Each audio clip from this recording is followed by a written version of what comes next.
That's amore. Hello friends, today we're talking about this Brett Sutton character. Why is he apologising for the mistakes that were made in the response to the so-called pandemic? We're going to talk about, and this is a very controversial question, I must confess, we're going to talk about this idea that men and women are naturally talented or naturally able to do things such as drive cars really fast or fly planes, this kind of thing. A lot of people believe that men and women are equally capable of doing these things, which is understandable. We're going to talk about that. And we're going to talk about Novak Djokovic has been ejected from the US Open. Actually, he wasn't ejected, he just wasn't let into the country, supposedly. And some people think this is all part of a script.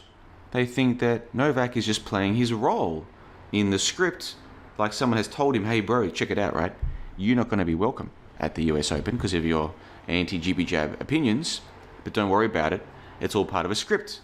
This is your job to be the anti-jibby jab guy, blah, blah, blah. Some people think it's all scripted. So we're going to talk about that.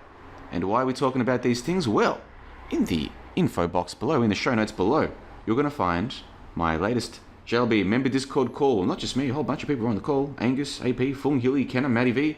It was the biggest turnout we've had for some time. And we discussed these questions. Why are some of the pro-lockdown, quote-unquote, health experts now making public apologies for their role in the charade? Why are they doing that? You might not know about it. Don't worry. We'll come back and watch this video in just a moment. Just give me a second. Do women and men possess equal levels of natural talent for driving cars, piloting fighter jets, and so forth? Interesting question. And are people like Novak Djokovic really in on it, the way so many in our scene seem to believe? Those questions and so many more were posed and answered in the latest JLB member Discord call. Go and check it out. Link in the info box below will take you to a page where you can listen to this or download it for free on the house. JLB taking care of you. Yeah, boy. Now let's take a look at this Brett Sutton character. This guy was the Chief Health Officer in Victoria, which is obviously a state in Australia, the second most populous state, and they have like 7 or 8 million people, something like this. The capital is Melbourne. I'm sure you guys are all familiar with it. And this dude was the Chief Health, he still is the Chief Health Officer. So he was the one who was being cited as the expert advice. He was the one, because remember how a couple of years ago the politicians were like, oh, we're just following expert advice, right? They were like, don't blame us, we're just following expert advice. We're doing what we're being told to do. Who was supposedly telling them what to do? This guy. Now, was he really the one at the top, or was he himself following what you might call a script? Well, obviously, we have some serious questions about that. But the point is, this is the guy, right? So, you can't go to, your grandma has passed away, and only 10 people can go to the funeral. Who was behind this nonsense? Supposedly, it was Bretty Boy over here, wasn't it? Oh, the kids can't go to the park. The park is being shut down. The local park outside where the kids like to play. Can't do it. Why? Because of Bretty Boy, supposedly shutting down businesses, forcing kids to wear masks at school, all of this tomfoolery and chicanery. Supposedly it was Bretty Boy, making hundreds of thousands of dollars a year, and he was the one who was giving the expert advice, was he? Well, apparently just a couple of weeks ago, he came out and gave a mea culpa of sorts. Let's take a look at this. Of course, there have been huge challenges, mistakes, my mistakes, system mistakes in Victoria, in Australia, and around the world. Not everything goes to plan, and it's a matter of deep regret. A matter of deep regret. Decisions that I've made that haven't gone goes to plan. And it's a matter of deep regret for me, the decisions that I've made that haven't gone to plan. It's a matter of deep regret for me, the decisions I've made that haven't gone to plan, he says. And some shame, for me personally, but for... Some shame for me personally, he says. I know other clinicians, other public health physicians and those in statutory positions here and around the world. Our hearts have been in the right places. Oh, their heart was in the right place, folks. That's what you got to remember. They were trying to save Grandma. from the invisible body-possessing demon. We've wanted the best health and wellbeing outcomes across the board, but it's been a hugely challenging space to work in, and between the 100 decisions a day and the 16-hour days and the 7-day working week. Poor boy had to work 16-hour days, 7 days a week, making 100 decisions a day. Oh, so the mistake, he was just overworked, folks. He was on the front lines, trying to battle this invisible body-possessing demon, trying to save all of our grandmas, not just mine and not just yours, everyone's grandma. He was on the front lines trying to do that, and poor little wetty boy had to work 16-hour days. There were always going to be things that... What were they doing? What were you doing, Brett, for 16 hours? What were you actually doing? Seriously. What, doing your own modelling? Oh, he was sitting at his computer, had his Excel spreadsheet out and was doing his models? Yeah? The modelling, guys, remember this? The modelling? Remember all that modelling they were telling us? Oh, we got the modelling. The modelling says that if we do this, the modelling says, what were you doing? Spending 16 hours a day on your spreadsheets, were you, buddy boy? Go well, but I do hope that it's recognised that we've all wanted to do our absolute utmost in this space, and we've all wanted the very best outcomes. Yes, this is recognised, Brett.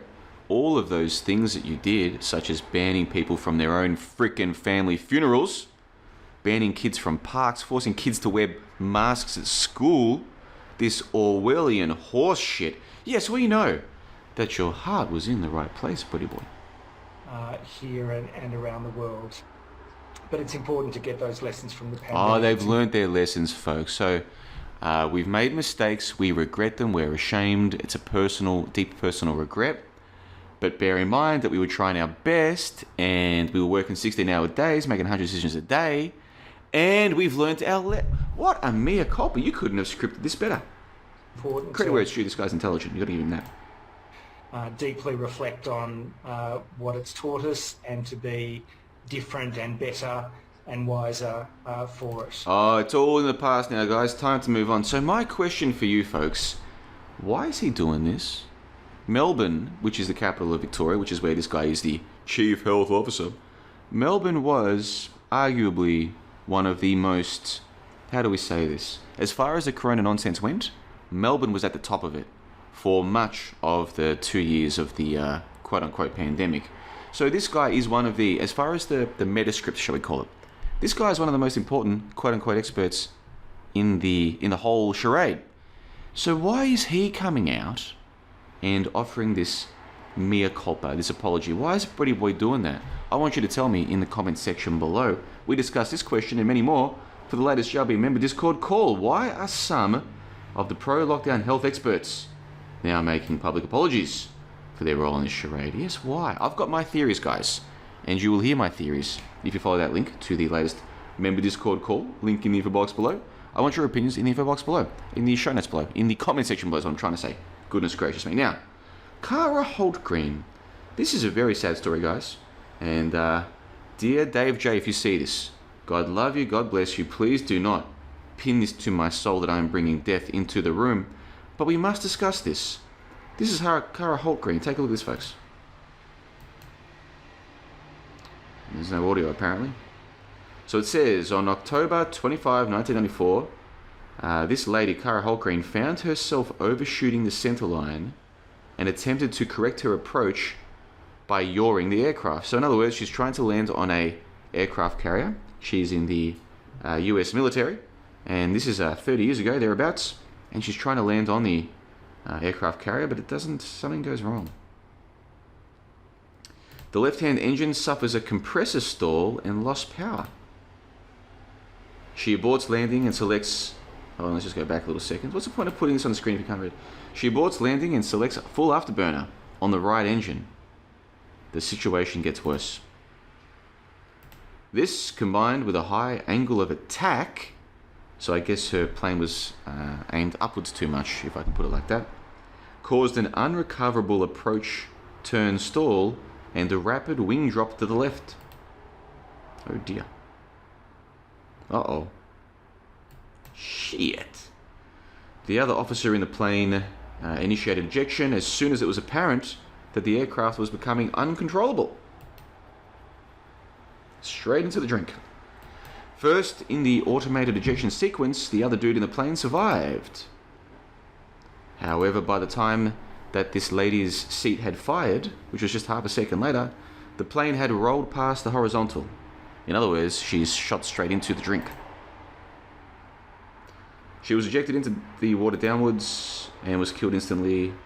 The only remains found was her smashed helmet. Holy shit, I didn't know that part of the story. This just gets worse and worse.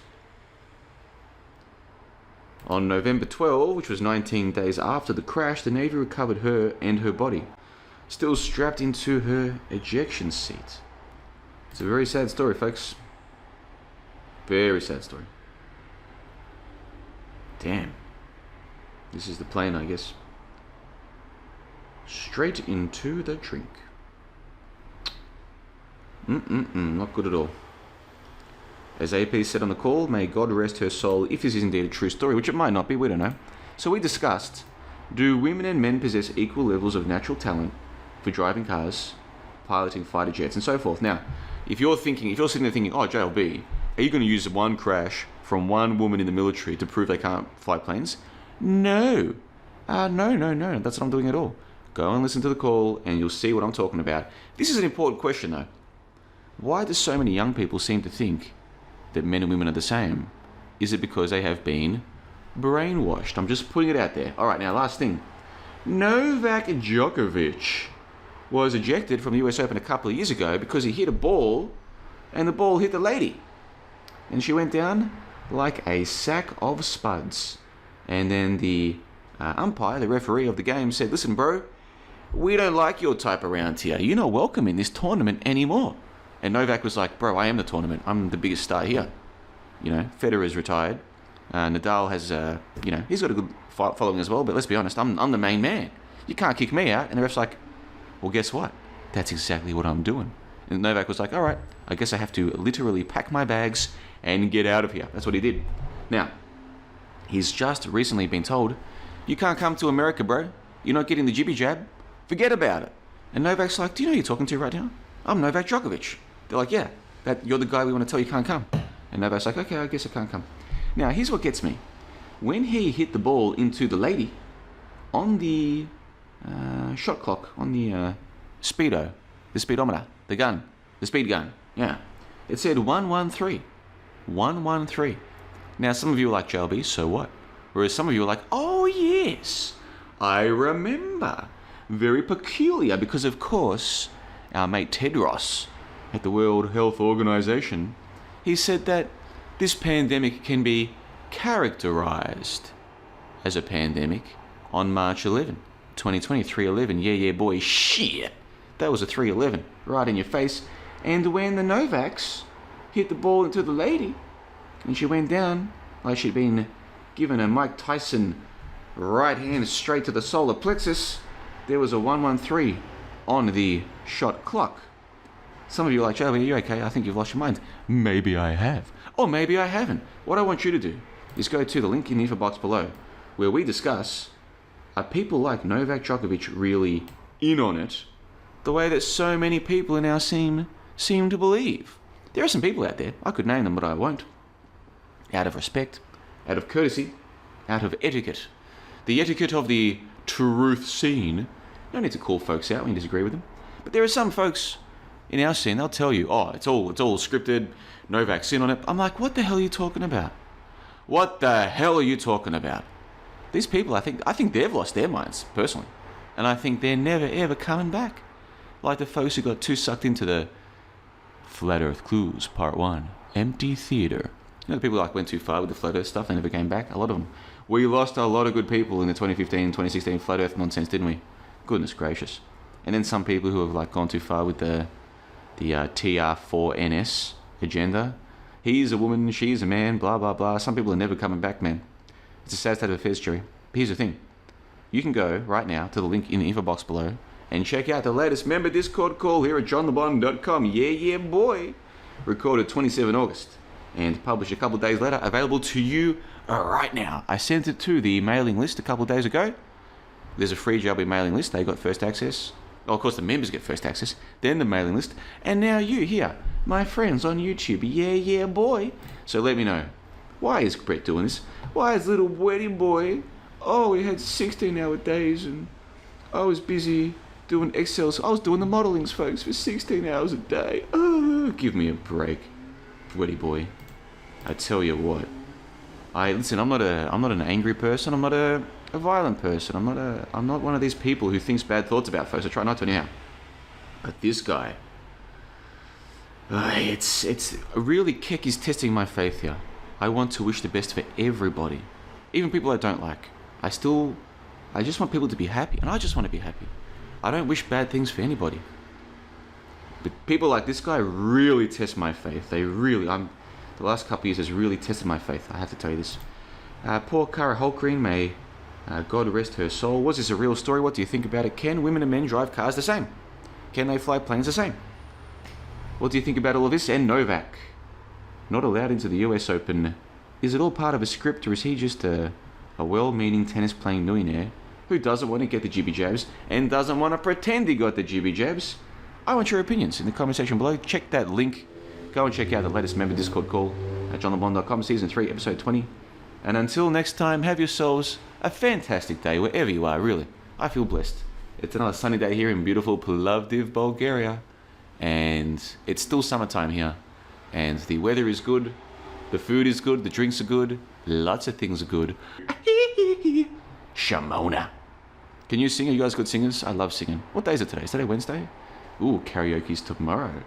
Karaoke, yeah, boy. Shit, motherfucker. What the hell's going on here? I'm getting out of here. Ciao, folks. Ciao. Bye-bye.